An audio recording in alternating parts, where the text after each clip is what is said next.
ऐसा क्या हुआ कि 5 साल बाद आपके समेत बाकी बड़े चेहरे भी जो जाट समुदाय स्पेशली थे, जिनको बहुत मान सम्मान देते हुए कैबिनेट में भी जगह दी, पार्टी प्रदेश अध्यक्ष भी बनाया, वो सारे हार गए चुनाव? देखिए, काम सरकार में रहते काम एक अलग चीज़ है। हाँ। और चुनाव का परिणाम एक अलग चीज़ है। चुनाव का परिणाम बहुत सारी चीज़ों पर डिपेंड करता है। मैं अपना कह सकता हूँ, अगर मुझे 51,000 वोट लेकर के जनता ने जिताया था 2014 में, तो मुझे 2019 में 62,000 वोट दिए।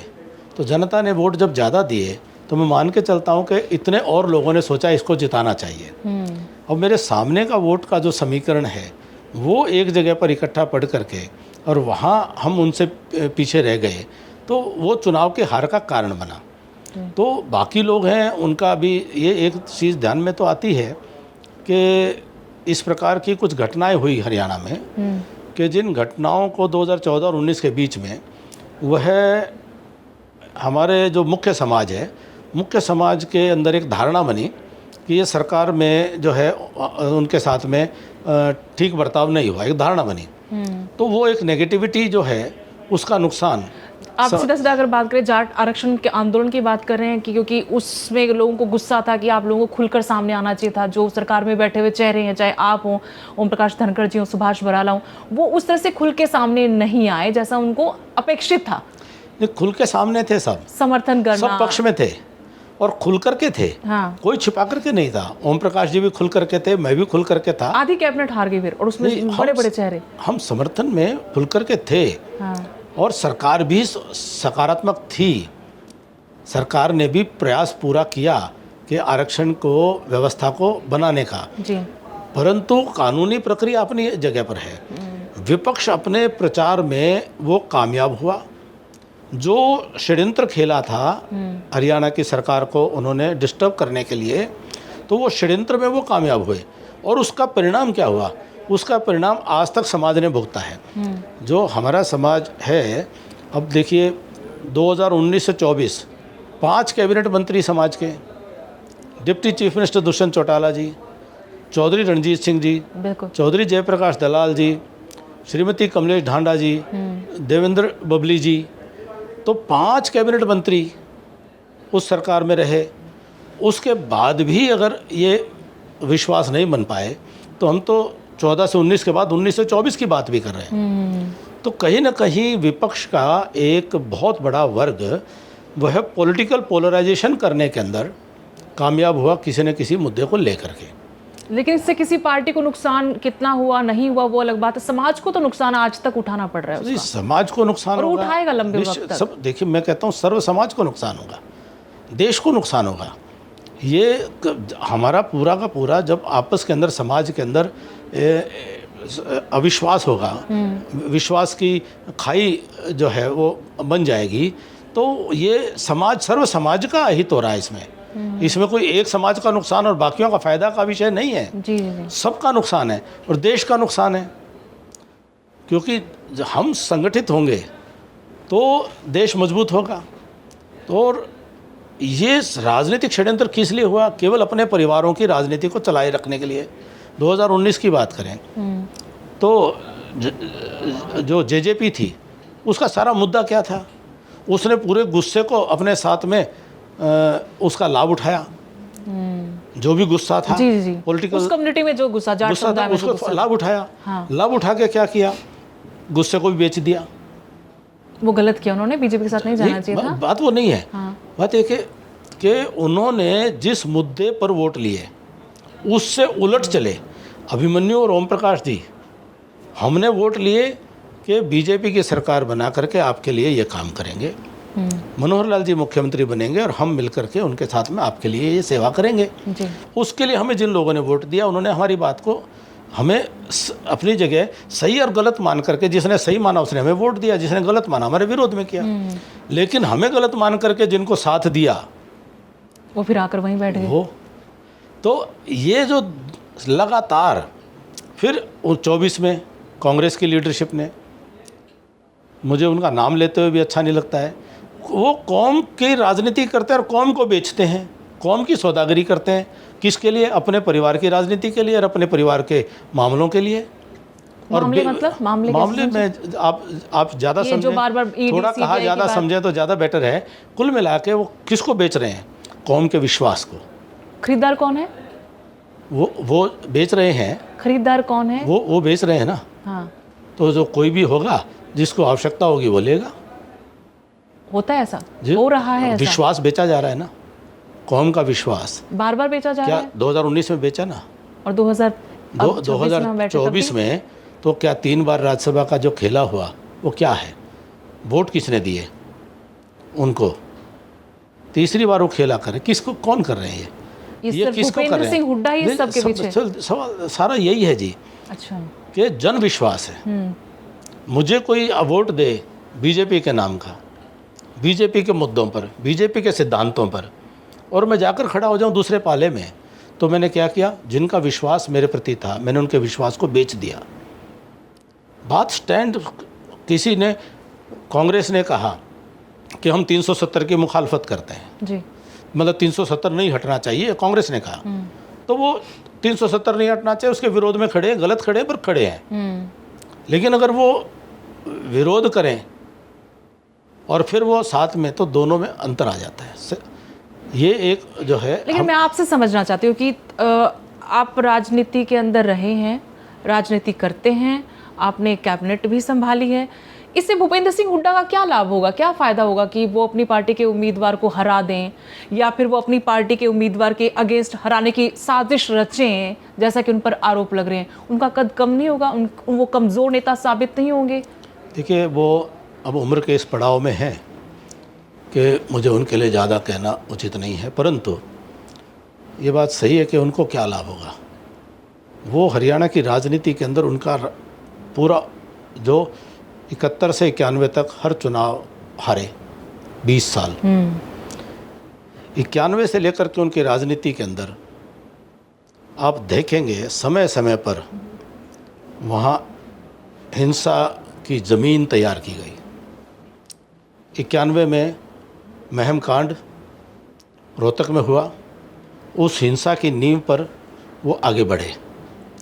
उसके बाद कंडेला कांड हुआ, कंडेला कांड में जो गोलियां चली और जो उन लाशों पर राजनीति करके आगे बढ़े।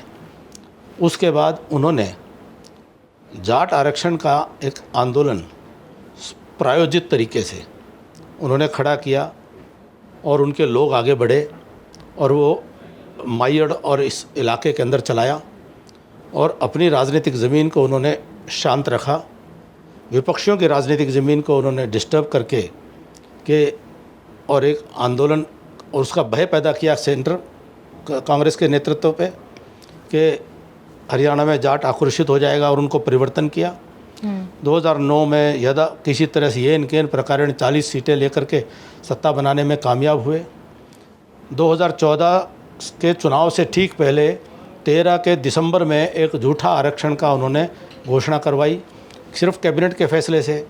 सरकार 10 साल से उनकी, मनमोहन सिंह जी उनकी जेब में, सोनिया जी उनके कहे में, एनसीबीसी सारा उनके सरकार के बनाया हुआ।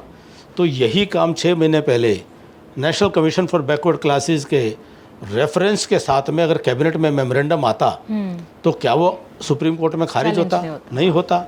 तो यानी कि उनकी नीयत पहले दिन से ख़राब थी और उसका मकसद था, जाती हुई सरकार है, वो हारती हुई फौज थी, वो हरियाणा हारती हुई फौज जाते हुए कुएं तालाब में जहर मिलाया करती है। उन्होंने हरियाणा के समाज में, जनता में ये जहर मिलाने का काम किया। 2014 में हार होने के बाद तुरंत उसको एक्सप्लॉइट करने की कोशिश की और उन इलाकों में आरक्षण आंदोलन की उन्होंने हवा दी जिन इलाकों में पहले आरक्षण आंदोलन का कोई नाम नहीं था। और वो अपनी हार नहीं पचा पा रहे थे। और जहाँ पर आरक्षण आंदोलन जो था पहले हो रहा था, वहाँ उनको तकलीफ हो रही थी कि वहाँ कीड़ी भी नहीं मर रही। हाँ, ये प्रोफेसर वीरेंद्र वाली ऑडियो के तो ये उनको तकलीफ हो रही। प्रोफेसर वीरेंद्र तो एक मुंह था, पीछे का तो सारा खेल जो है ये तो सब जानते हैं। तो वो खेल रचा कि इस सरकार को डिस्टर्ब करना है, ध्यान हटाना है लोगों को, उनके कुकर्मों पर जांच हो, उससे ध्यान हटाने के लिए कि उनकी रोज पेशियां कोर्ट में इधर उधर, दूसरे मुद्दे छेड़ो। तो और इस एक तो ये एंगल है। दूसरा है कि अपने परिवार के अतिरिक्त कोई दूसरा आगे ना बढ़े, अपना कोई कितना ही कैसा ही कितना काबिल नाकाबिल। क्या हरियाणा प्रदेश में और कोई काबिल व्यक्ति नहीं था? क्या रोहतक के अंदर जब लोकसभा में लेकर के आए थे कोई और व्यक्ति काबिल नहीं था? क्या उनकी पार्टी में और कोई व्यक्ति काबिल नहीं था? हरियाणा की माओं ने क्या काबिल बच्चे जनने बंद कर दिए थे कि उन्हीं के परिवार से जो आएगा उसी को आगे बढ़ाया जाएगा?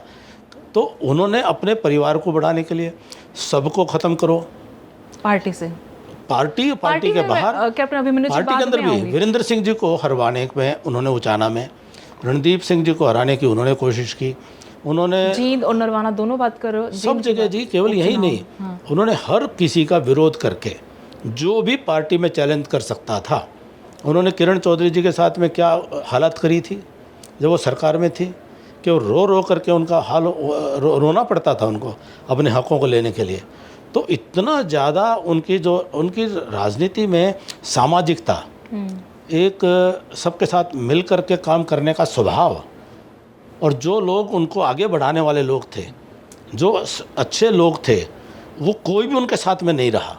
किस प्रकार के तत्वों को लेके चलते हैं आप ज़रा देखिए कि आज उनके साथ में 5 उनके जो पंच प्यारे हैं, जो दीपेंद्र सिंह जी की जो फौज है, वो पंच प्यारे उनके किस चरित्र के हैं और आदमी के कैसे पहचाना जाता है। आदमी, man is known by the company he keeps, आदमी अपनी सोबत से पहचाना जाता है।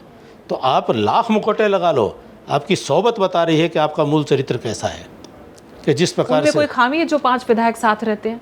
आप सिर्फ उनके समाज में, उनके बारे में उनकी रिफ्लेक्शन क्या है, आप उनके रिफ्लेक्शन को ही देख लीजिए तो वो पता चल जाएगा कि वो पंच प्यारे, उनका पूरे हरियाणा के अंदर उनका आचरण को लेकर के क्या चर्चा है।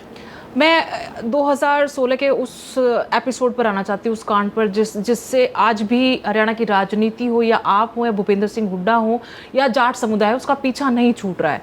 वो था उस वक्त के सबसे ताकतवर मंत्री कैप्टन अभिमन्यु की कोठी को आग के हवाले करना। उसकी सच्चाई क्या है? क्योंकि अब वो आरोपी बरी हो गए सीबीआई कोर्ट से, उसके बाद कुछ नए तथ्य सामने आ रहे हैं। उसमें से एक आरोपी भी है धर्मेंद्र हुड्डा। उसने वीडियो में आके जो दावे किए हैं कि इसके पीछे भूपेंद्र सिंह हुड्डा सीधे सीधे जिम्मेदार हैं, साजिशकर्ता वही थे, सिर्फ आपको मोहरा बनाया जा रहा था, आपको दिखाया जाता है कि आप सबसे बड़े साजिशकर्ता हैं, आप सुपर सीएम बनना चाहते हैं, आप उस कम्युनिटी का चेहरा बनना चाहते हैं, उसको लीड करना चाहते हैं। सच्चाई क्या है सर उस दिन की? देखिए, 2016 का जो दर्दनाक हादसा था जी, सुदेश जी, कोठियाँ 100 कुर्बान, वो ईंट मिट्टी गारा किए फिर बन जाती है। वो मेरे परिवार के ऊपर भी हमला था, उसमें मेरे परिवार की महिलाएं भी थे, बच्चे भी थे। केवल एक मेरे परिवार पर हमला नहीं था, केवल मेरे स्कूल, मेरे प्रेस और दूसरे प्रतिष्ठान संस्थानों पर हमला नहीं था, हरियाणा प्रदेश की आत्मा पर हमला था। हरियाणा प्रदेश के और विशेष रूप से कुछ जिलों के अंदर हज़ारों दुकानें, प्रतिष्ठान, संस्थान, स्कूल्स और हज़ारों गाड़ियां जलाई गई थी। 32 लोग उसके अंदर मरे थे।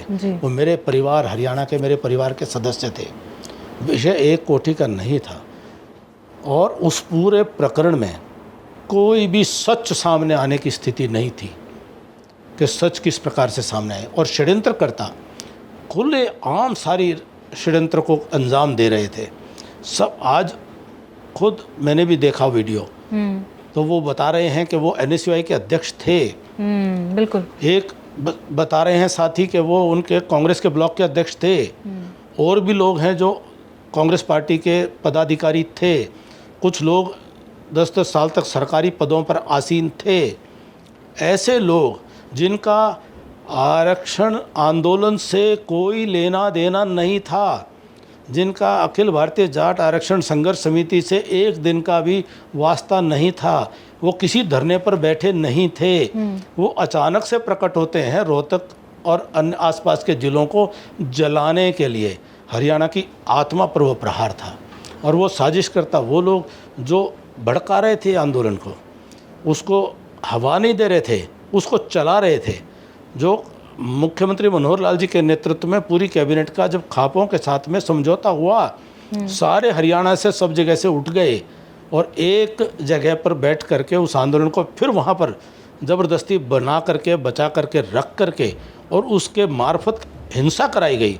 हिंसा का भी शुरुआत जो है रोहतक में छोटू राम चौक के ऊपर कांग्रेस पार्टी के 3 पदाधिकारी, आप कहेंगे तो नाम भी दूंगा, नहीं प्लीज नाम बताइए, लोग जानना 3 चाहते हैं पदाधिकारी सच्चाई थे, क्या है। कांग्रेस पार्टी के ऑफिशियल पदाधिकारी थे।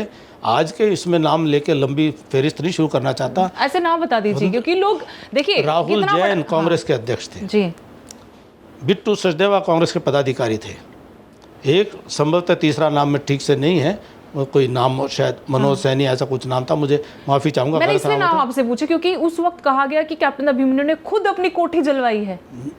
मतलब बहुत कुछ कहा गया सुदेश जी। मैं उस पर अभी तो उस पर हिंसा की शुरुआत जिन्होंने करी, जी कोर्ट के सामने वकीलों का एक सुप्रीम कोर्ट के किसी मैटर पर 10-15 लोगों का सांकेतिक धरना, ये 35-1 का नारा लगाने वाले कांग्रेसी लोग छोटूराम चौक से 500 मीटर पर चलकर और उन वकीलों के साथ सिर्फ गुत्थम गुत्था होते हैं और उसका स्वांग रचा जाता है हाथ पर लगा करके लाल निशान के जाटों को मारा जा रहा है, जाटों बाहर निकलो। यह उकसाने का काम था, यह भड़काने का काम था। रोहतक में जो भी तांडव हुआ वो 3-4 दिन वो सब स्क्रिप्टेड था। भूपेंद्र सिंह हुड्डा स्क्रिप्ट राइटर थे। वेल स्क्रिप्टेड था पूरी तरह से, और वो सारी उनकी टीम थी, सारा वो गंगोत्री वहीं से ये सब निकल रहा था। गंगोत्री शब्द उपयुक्त नहीं है इस को कर्म के लिए, ऐसे तो पंच प्यारे भी उपयुक्त नहीं था। हाँ उपयुक्त नहीं है उस नाते से, लेकिन मैं उस भाव को रखते हुए कि जिन लोगों ने सारा हरियाणा को जलाने का खेल रचा और वो अपने आप को सफ़ेद पोश बन करके और समाज में जाने की हिम्मत करें, जिस नुमाइंदगी करते हैं जाट जिस समुदाय समाज के की। दोषी हैं, वो जाट कौम का, जाट समुदाय का सर्वाधिक नुकसान इस राजनीतिक सत्ता लोलुपता ने, राजनीतिक परिवारवाद की उनकी जो मोह है, जो उनका धृतराष्ट्र का जो उनका मोह है, उसने हरियाणा के हितों को भी नुकसान किया है, भाईचारे को नुकसान किया है। उन्होंने जाट समाज का भी सर्वाधिक अहित किसी ने किया है तो इन लोगों ने किया है। उस दिन कौन कौन था आपके घर में जब आग लगाई गई? क्योंकि हमें तो बहुत ज़्यादा चीज़ें तो अब पता लग रही हैं, अब चीज़ें सामने आ रही हैं। कुछ जो आरोपी थे बरी होने के बाद वो खुलकर बोल रहे हैं कि घर में फैमिली मेंबर्स थे, उनके साथ मार पिटाई हुई। सच्चाई क्या थी सर? थोड़ा बहुत अगर आप बता पाएँ कि हुआ क्या था, घटा क्या था अंदर। हमने तो सिर्फ आग लगे के शॉट्स देखे, गाड़ियाँ जला दी, हमने हेडलाइंस चलाई और चर्चाएँ की और सीधा उधर से आरोप लगाया गया कि ये सारा करने वाले तो खुद आप ही हैं। सुदेश जी, लंबी कहानी है। मेरे परिवार तो बड़ा परिवार है और वहीं आसपास मेरे मामा जी, मामी जी, चाचा जी, चाची जी, भाई, कज़न्स, ब्रदर सब आसपास घरों में रहते हैं।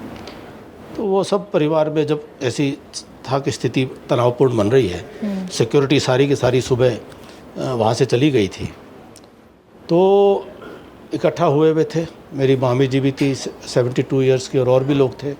मेरे मामा जी ऑलमोस्ट 80 इयर्स प्लस के, वो भी वहीं पर थे, उनको भी मारा पीटा गया। मेरी मामी जी को भी बहुत ज़्यादा। परिवार के जो मेरा परिवार तो ऐसे बड़ा है, परंतु मैं अपने कहूँ सगे भाइयों की 4 हमारी जो है लेडीज़ थी, 4 हमारे जो 3 बच्चे तो 8 और 9 साल के थे और एक बेटी थी जिसकी सगाई 3 दिन बाद होनी थी जी। तो ऐसे करके जो कहते हैं ना कभी के बच्चों को जो दोषी हैं बच्चे कहा जाता है। मैंने कई बार कहा कि ये 8-9 साल के बच्चे तो बच्चे ये हैं, ये भी समाज के ही बच्चे हैं। तो खैर वो आगजनी में से पड़ोसियों ने उनको बचाया।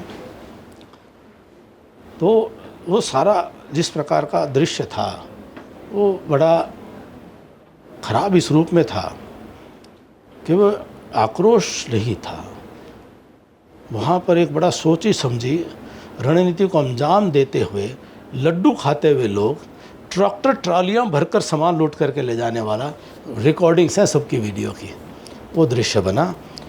और फिर भी रात को मैंने कहा कि देखो ये प्रेस, मैंने वीडियो पे कहा कि मैंने ट्वीट और फेसबुक पे भी लिखा कि जो हुआ मैं जान का नुकसान नहीं हुआ, जो माल का नुकसान हुआ कोई बात नहीं, परिवार का नुकसान, कोई कोठी का नुकसान, कोई चिंता नहीं है, सब अपने घर जाओ, सब शांतिपूर्ण ढंग से रहो। इन्हीं कांग्रेसी लोगों ने ट्वीट किया, अभिमन्यु ने इंश्योरेंस कराया था, इंश्योरेंस लेने के लिए घर जलवा दिया। शुक्र है कोई इंश्योरेंस नहीं था। इन एक कांग्रेस के वरिष्ठ नेता ने लल्लन टॉप में कहा, अभिमन्यु ने 2 दिन पहले अपना परिवार शिफ्ट कर दिया था और खुद घर जलवा लिया। ये तक आरोप लगाया आपके ही विधानसभा से जो विधायक चुनकर आए हैं जस्सी पेटवाड़ की, ऐसे कैसे सिक्योरिटी हट सकती है? सुपर सीएम थे वो, और उस वक्त इतने बड़े नेता, सरकार ऊपर आपकी नीचे आपकी, कैसे सिक्योरिटी हट सकती है जब ऐसे हालात हो शहर में? सिक्योरिटी तो खुद उन्होंने हटवाई। भूपेंद्र सिंह हुड्डा और उनके परिवार को तो वैसे आप लपेट रहे हो। देखिए, उसको तो जो बताया जाएगा वो बोलेगा। सिक्योरिटी कैसे हट गई थी? सिक्योरिटी हटाने का सबको मालूम है, उसने भी बताया है हाँ। कि सुबह 8 बजे 22 लोगों को बस में ला करके ले गया एक आदमी, हाँ। और वो आदमी 9.5 साल उनकी सिक्योरिटी के अंदर रहा। तो ये बहुत बड़ा षड्यंत्र हुआ। आप लोगों को जरा भनक नहीं थी कि ऐसा कुछ घट जाएगा? दूर में जब हो रहा था तब भी मुझे कतई मेरे को थोड़ा सा भी दूर दूर तक कल्पना नहीं थी कि मेरे साथ ऐसा कर सकते हैं जो इतने नियतन सरकार में रह करके और इसके लिए प्रयास कर रहा है कि एक आरक्षण का कोई समाधान हो जाए। मुझे सपने में भी नहीं था कि मेरी इतनी सदनीयत है और उसके बाद को भी ऐसा करेंगे। और फिर परिवार है, बच्चे, जो राजनीति में मेरा परिवार है नहीं। मेरे सगे हम 6 भाई हैं, 3 बहनें हैं, और मेरे चाचा ताऊ के भाई कोई नाम भी नहीं जानता हरियाणा में उनके जी। मेरे बच्चों का नाम नहीं जानता तो कोई हरियाणा में, तो जिनका कोई इन्वॉल्वमेंट नहीं है पॉलिटिक्स में, ऐसे क्यों करेंगे? तो मैंने सपने में भी नहीं सोचा था। आपके घर के जो पेट्स थे उन तक को नहीं छोड़ा, उनको जला दिया, ये सच्चाई है? जी, मैंने अपनी बेटी को भी एक पग गिफ्ट किया था, और वो बर्थडे पे गिफ्ट किया था, और वो उसमें गेट की उसमें उसको जो है गेट की वो निकली होती है ना भाले जैसे, उसमें उसको, तो ऐसे बहुत जो है 70-80 पशु जो है उनके ऊपर कई तरीके से, तो वो चीज़ें हैं। दुधारू पशु वो दूसरी वो भी यहाँ अलग जगह पे, तो मैं उन चीज़ों में, ये ऐसी चीज़ें हैं जिनको हमने कि ईश्वर की अनहोनी मान करके कि अनहोनी है ये, इसको स्वीकार कर लिया। उससे परिवार के सदस्य बचे, और जो अपनी यादों में अपना उसको भी भूलने की कोशिश की। समाज में कैसे शांति बने, समाज में कैसे ये आपस में भाईचारा बने, पूरा 10 साल इस पर लगा करके बहुत कुछ जहर अंदर ही रख के पी करके के अपने अंदर ही इसको पीना है। आप लोगों ने एफआईआर करवाने में भी वक्त लिया, 3 दिन बाद एफआईआर हुई। देखिए, हमने अपनी तरफ से कोई एफआईआर ही नहीं कराई थी। आप नहीं चाहते थे कि एफआईआर? 10 दिन बाद जी। हाँ, हमने तो अपनी तरफ से कोई नाम भी नहीं दिया था, कोई एफआईआर कराने का नहीं था। ये तो लगातार 3 दिन तक तो घर जलाते रहे और 10 दिन तक घर जलता रहा।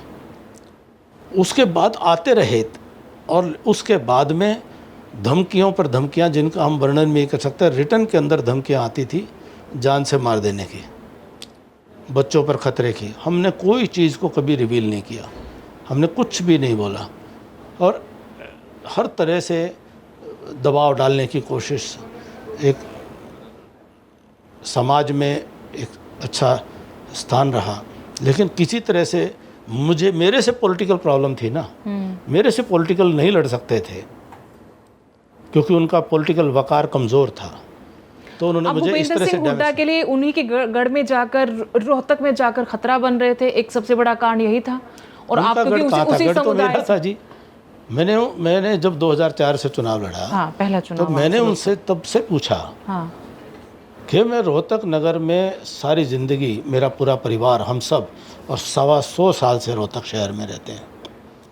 मैं पूछता था कि आप अपने घर के सामने खड़े हो जाओ, मैं खड़ा हो जाता हूँ, सड़क पर आने जाने वाले लोगों के, आपका पूरा परिवार खड़ा हो जाए, मैं अकेला खड़ा हो जाऊँ, अगर मैं ज़्यादा नाम बता दूँ तो मैं हूँ,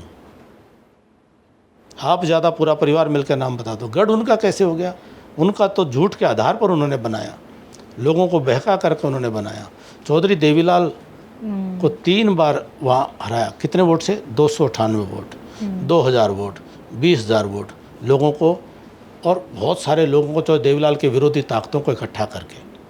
तो उसके नाम पर उन्होंने उसको गढ़ तो कहा, लेकिन वो भूल गए कि वो सारे ग्रामीण इलाकों में हार के आते थे, शहर अकेला 50,000 वोटों से जिता करके उनको जिताता था, और उसी शहर को जला दिया। उसी शहर को उन्होंने जो है तहस नहस कर दिया। अपने गढ़ को कोई करता है। उनका वैचारिक आधार जो है वो सामाजिक था। और आज हिंदुस्तान का सबसे धनाढ़ पूंजीपति राजनेता है। कौन सा बिजनेस किया, कौन सी वकालत की, कौन सा काम किया, और एक सदस्य ने किया हो बताएं, परिवार के एक सदस्य ने भी किया हो। एक सदस्य ने कोई बिजनेस, धंधा, काम, कोई रोजगार, कुछ कमाई करके लाए हों जिससे वो कैसे ईमान की कमाई है उनकी। और हमें बुलवाते हैं अपने जो है छुटमुट से कि पूंजीपति धनाढ़। हमने 4 पीढ़ी की मेहनत की कमाई है, टैक्स दे करके कमाई है। छुटपुट किनका? छुटपुट जो उनके हैं, जिनसे बुलवाते हैं सब जो है उनके नारनौल से विधायक कोई जो भी हो जी। देखो जिसका अपना वो तो विवेक कह रहे थे अभी रिसेंटली उन्होंने सुदेश जी, जिनका अपना विवेक नहीं है, जिनको अपनी समझ नहीं है, दूसरा बुलवा रहा है तो स्वाभाविक है। जो बोल रहे हो तो मुझे उनसे कोई आपत्ति नहीं है। उनको अपना मेहनताना मिले वो लें, मुझे कोई आपत्ति नहीं। मुझे तो विषय है कि जो ऐसा पाप करते हैं भगवान के आगे क्या जवाब देंगे। थोड़े दिनों में कभी न कभी तो देखो सबको जाना, मुझे भी जाना है।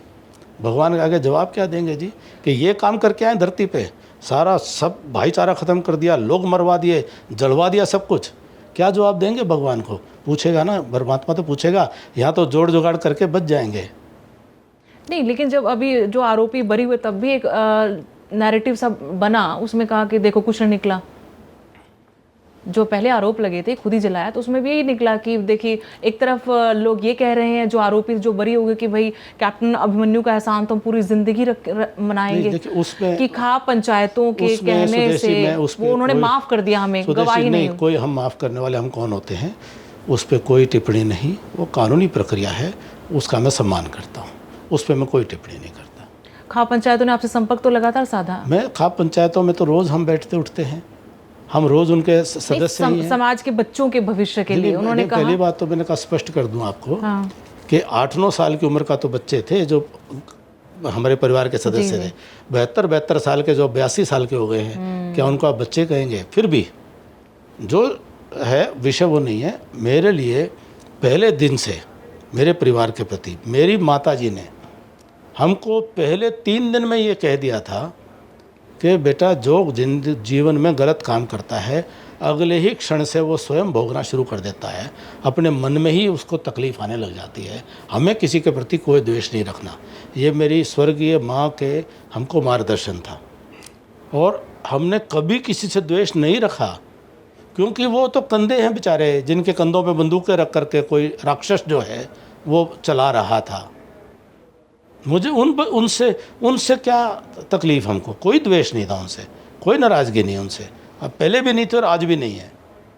जिसको मालूम ही नहीं हो करके आ रहे हैं उससे क्या है?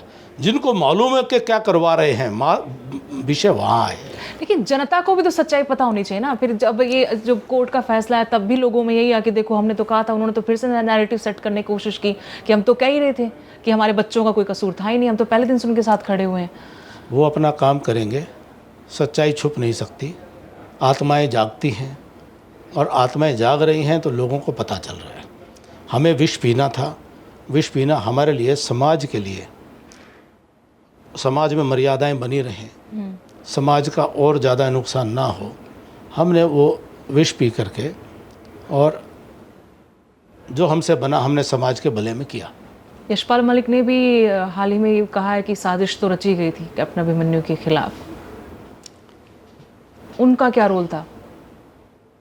देखिए उस वक्त की बात करें तो 2 आदमियों ने हरियाणा में जहर फैलाया, राजकुमार सैनी और यशपाल मलिक। जो भी कोई एक समाज और दूसरे समाज को लड़ाने की बात करेगा, एक समाज और दूसरे समाज के सामने खड़ा करेगा, वह सर्व समाज विरोधी है, मानवता विरोधी है, देश विरोधी है। जो केवल एक की बात करेगा, सबकी बात जो करेगा, वही राजनीति में सही मायने में नेतृत्व करने के योग्य व्यक्ति है। और आरक्षण आंदोलन का नेतृत्व करने वाला व्यक्ति अगर ये कहे कि निर्णय जिले का और प्रदेश का निर्णय और मैं क्या कर सकता हूँ, तो उसको नेतृत्व करने का अधिकार नहीं है। लीडर अपने फॉलोअर्स को बात मनवाता है, अगर वो फॉलोअर्स की बात सुनने को मजबूर होगा तो लीडर वो नहीं है, लीडर वो दूसरे हैं और वो फॉलोअर है। लीडर को रिस्पॉन्सिबिलिटी लेनी पड़ेगी। अगर वो कहे कि मेरे प्रदेश के और मेरे ज़िले के लोगों ने निर्णय ले लिया और मुझे नहीं पता चला, या मुझे उनकी बात माननी पड़ेगी, फिर आप नेतृत्व का गुण नहीं रखते हो, फिर आप नेतृत्व के योग्य नहीं हो। आपको पहले दिन पीछे हटना चाहिए था। इसका मतलब आप या केवल उसी दिन बोल देते कि केवल दलाली करने के लिए आए आप हो, उसी केवल दिन बोल पैसे देते। खाने के लिए आए हो, ये स्पष्ट है। हाँ, पैसे खाए खूब, जैसा आरोप लगा कि देखिए, बहुत चंदा फिर इकट्ठा किया, देखो, बटोरा। इससे स्पष्ट होता है कि आपकी सोच क्या थी। आपकी सोच समाज के भले की नहीं थी। आपकी सोच किसी तरह से जो मर्जी गलत होता रहे, मुझे बस प्रधान बनाते रहो, मेरे दस्तखत चलते रहे। इसका मतलब ये हुआ, और क्या और चीज़ें नहीं है। कितने नौजवानों को भड़काया, कितने नौजवानों गलत रास्ते पर लेकर के गए। सामाजिक और आर्थिक न्याय के लिए आरक्षण की मांग कोई भी वर्ग करे, वो अपनी जगह जायज़ है जी। उसके लिए शांतिपूर्ण ढंग से आंदोलन संघर्ष करने का सबको अधिकार है, संविधान की मर्यादा के अंदर अपनी रिप्रेजेंटेशन देने का। कोर्ट के अंदर तो एक भी ढंग का कोई वकील नहीं खड़ा कर सकते थे, कभी भी उनको कानून की कोई जानकारियां नहीं होती थी, लेकिन लोगों को भड़काना इतना बढ़िया तरीके से उनको आता था। ये कानून का अपने आप को वकील कहते हैं पूर्व मुख्यमंत्री, तो क्यों नहीं कानून ढंग से बनाया? किस बात के वकील हैं? कौन सा एक मुकदमा किसी कोर्ट में बैठ करके लड़ा हो? और एक और आरोप ये भी लगाया गया, धर्मेंद्र हुड्डा, मैं नाम ही कोट कर देती हूँ उनका, उन्होंने कहा कि प्रोफेसर वीरेंद्र को तो बाहर की बाहर जमानत दिलवा दी, और हम बच्चे जो पीड़ित हैं और हमारे कंधे पे बंदूक रख के चलाई गई, हमें 10 साल लग गए, हमारे लिए कोई वकील तक नहीं किया उन्होंने। और वो कहते हैं कि मैं नुमाइंदगी करता हूँ समुदाय की।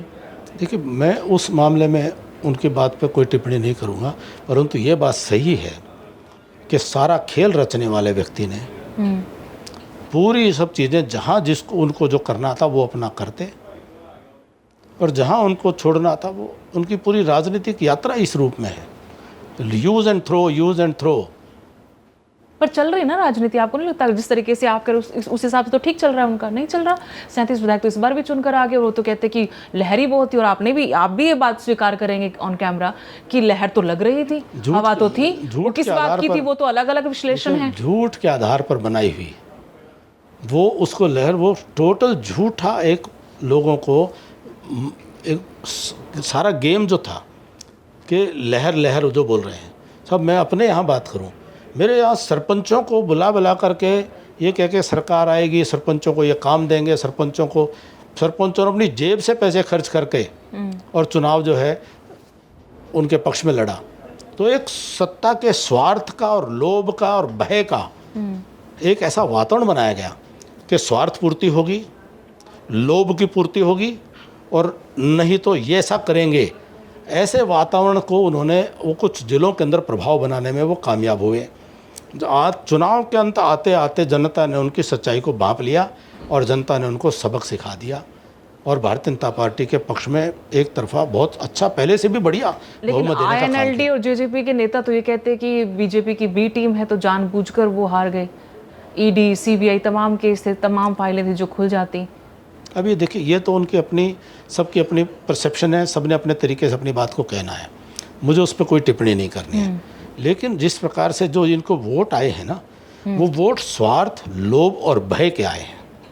वो एक हरियाणा प्रदेश में 5,000 तो DSP बना दिए थे इन्होंने, को 20,000 इंस्पेक्टरों को थपकी मार रखी थी इन्होंने। झूठ की तो यूनिवर्सिटी के फाउंडर हैं, और झूठ की यूनिवर्सिटी के फाउंडर उनके बड़े बड़े प्रोफेसर्स हैं जो झूठ की यूनिवर्सिटी चलाते हैं, और नए नए रिसर्च स्कॉलर और पकड़ लिए हैं। सिर्फ झूठ, वहाँ से झूठ कैसे फैब्रिकेट करना है, इनके झूठ बोलते हुए कि आप इनको किसी साइकोलॉजिस्ट को भी एनालिसिस करने के लिए दे दो तो पकड़ नहीं सकता। इतनी शातिर तरीके से लोग झूठ बोलते हैं, लोग बेचारे बहकाए जाते हैं। लेकिन वो अपने साथ 37 विधायक ले आए, आप अपनी सीट भी क्यों नहीं जीत पाए फिर नारनौल से? मुझे तो इस बात का तो संतोष है कि मैं 72,000 वोट लोगों ने मुझे दिए हैं।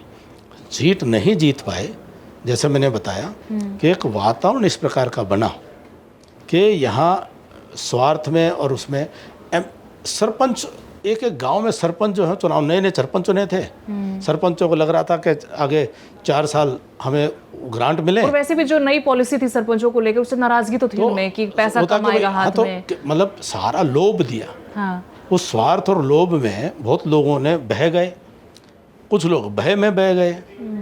तो ये कोई मतलब ये इनका अपना तरीका राजनीति इन्होंने ऐसे ही की है ना। इन्होंने कोई मुद्दों पे, कोई हरियाणा की भलाई के लिए, जनता की भलाई के लिए, कोई विकास के कामों के लिए, कोई रोज़गार, कोई ईमानदारी से रोज़गार देने के लिए, ये तो खुल्लम खुला कह रहे थे पर्ची चलेगी, पर्ची चलाएंगे, हमारी चलेगी। बता तो मैंने आपको 5,000 तो डीएसपी बना दिए थे हरियाणा में इन्होंने, 20,000 इंस्पेक्टर बना दिए थे, पता नहीं कितने तहसीलदार, कितने एससीएस, हर विधानसभा के अंदर इन्होंने पर्चियाँ बांट रखी थी कि तुम्हारी नौकरियाँ लगेंगी। तो ये जनता के साथ में इसको क्या मानेंगे? जनता को लूटने वाला काम, जनविश्वास को और जनता के भोलेपन को भी फ़ायदा उठाने का काम। देखो, जनता को भी अंततोगत्वा समझना तो पड़ेगा कि इस झूठ को कब तक, इनके झूठ को जनता स्वीकार करती रहेगी।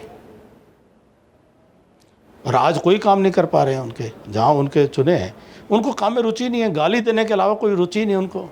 आपके जो प्रतिद्वंदी हैं जस्सी पेटवार, वो कहते हैं कि बहुत धनाढ्य हैं आप, अब आपके कार्यकर्ता आपको खुदा बनाने पे लगे हुए हैं। और चुनाव के वक्त में वो कहते थे कि आप तो दिखते ही चुनाव में, उससे पहले तो कभी नज़र ही नहीं आते, आप तो कभी नारनौंद आते ही नहीं, मैं तो यहीं धूल भागता हूँ, यहीं लोगों के बीच रहता हूँ, और इस चीज़ का उनको फ़ायदा हुआ, लोगों से कनेक्ट करते हैं वो। क्या ये भी एक वजह है आपके पिछड़ने की? देखिए, मैंने बताया कि वो जो उनको बुलवाया जा रहा है, बेचारे बोल रहे हैं, तो उनका काम चल रहा है सर, मैं ये इसलिए हाँ तो पूछ रहा ठीक है, वो उनको बोलने दें।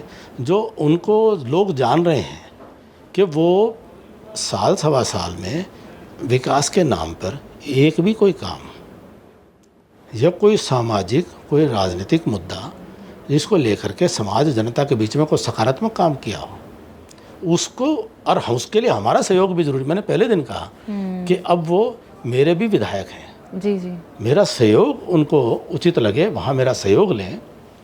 कोई हमसे, कोई भी आदमी जो है मेरे से पूर्व विधायक थे, मैं उनको फ़ोन करके राय लेता था क्षेत्र के बारे में। मुझसे पूर्व के जो उनसे पहले के विधायक थे उनसे ही पूछता था, और कभी किसी के बारे में मैंने कोई भी गलत टिप्पणी नहीं करी, कभी भी नहीं करी। आमने सामने चुनाव लड़े जी, जी। तो भी मैंने पाँव छू करके उनका आदर किया। तो ये मेरे संस्कार हैं। आप चैलेंज भी कर रहे थे अपने विधायक को, फिर उन्होंने कहा कि हाँ मैं चैलेंज स्वीकार करता हूँ, आ जाए मुख्यमंत्री से भी इस्तीफा ले लें और फिर से चुनाव लड़ते हैं, फिर देख लेते हैं, फिर दो हाथ हो जाएंगे। अब अपनी बात को घुमाने के लिए अब वो अपने, आपका एग्रेशन भी बहुत लंबे टाइम के बाद दिखा हम लोगों को ना उस स्टेटमेंट में। इतने एग्रेशन में तो आप आते नहीं, क्या क्या वजह थी? देखिए, मुझे जो है कुछ चीज़ें बड़ी हैं कि मैंने जीवन में बहुत ईमानदारी से काम किया है, हाँ, और बहुत सच्चाई के साथ मैं खड़ा रहा हूँ। और कोई आदमी उस प्रकार से अनर्गल बातें करें, राजनीति में विरोध करने के बहुत तरीके हैं। जी, मैं परफेक्ट नहीं हूँ, मेरे अंदर 100 कमियाँ हो सकती हैं। मेरी कमियों को लेकर के आपको बोलना ज़रूरी है तो वो बोलिए, तो उसमें मुझे कोई आपत्ति नहीं है। आप राजनीतिक मेरे सिद्धांतों पर आपको आपत्ति है, उन पर बोलिए, मेरे मुद्दों पर आपत्ति है, उन पर बोलिए। मैं परफेक्ट नहीं हूँ, मुझ में बहुत चीज़ें आपको मिल जाएंगी बोलने के लिए, लेकिन आप केवल झूठ और असामाजिक तरीके से बातें करें तो ये उनको भी शोभा नहीं देता, मेरे इलाके को, मेरे भाईचारे को। जो भी हो, हम जो है मैंने हमेशा कहा भाई गुआंढी भाई हैं, किसी को मोह हो किसी को ना हो। बिल्कुल। भाई मुझे अपने इलाके के हर आदमी से मोह है, मेरा राजनीतिक विरोधी भी हो तो भी मुझे मोह है। मैं पूरे हरियाणा की 36 बिरादरी से मैं दिल से मोह करता हूँ कि मेरा हरियाणा आगे बढ़े। हम कोई राजनीतिक खानदान के विरासत लेकर के तो काम कर नहीं रहे। और मैंने आपको बताया भाई हमारा तो जो है नेकी की कमाई है, और जिन्होंने लूट की कमाई है उनके बातों को बोलना तो उनकी चॉइस है।